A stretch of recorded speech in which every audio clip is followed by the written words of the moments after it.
Yesterday morning in church, our pastor asked a question. He inquired about our own home family Christmases that we have in the church, and he said, who is in charge of trash? Who's on trash detail during that whole present unwrapping time? And it led me back to my past. I thought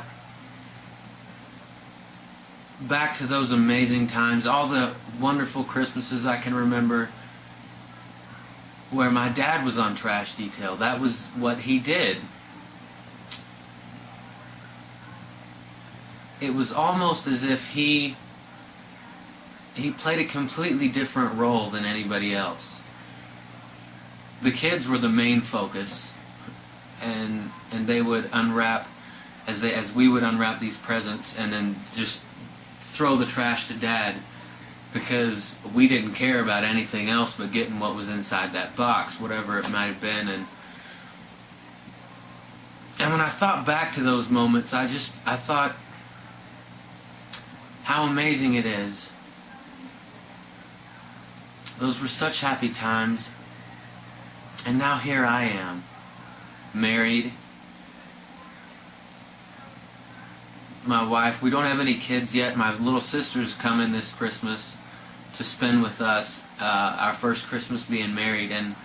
And so it's going to be me and Donna, my wife, and my younger sister, Becky.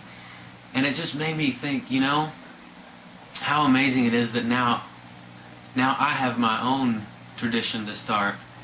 Now I'm taking that place. I'm the one that will be on trash detail, and I'm the one that gets to watch as other people are excited and open their presents and provide for that family, and Christmas is a joyous time.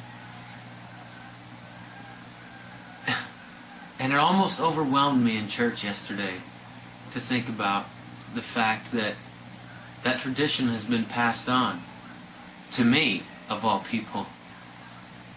I'm not worthy of having my own family. I don't feel ready necessarily, but I fell in love, I got married, and here I am. It's our first Christmas, and now I'm the one that's the leader. Now I'm the one that's going to be watching as other people unwrap and get excited and see the joy in their eyes and just in their actions that they get to unwrap these presents. And it also kind of made me think about when Christ was here. Sometimes he almost seemed to get frustrated from time to time with his disciples, because he was here, and his coming was foretold for forever. It was foretold long before he came, and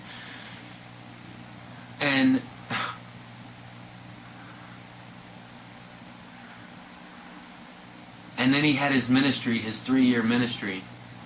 His disciples sometimes didn't have a clue what was going on. They didn't understand that when he came, he wasn't coming as a king to take over Rome and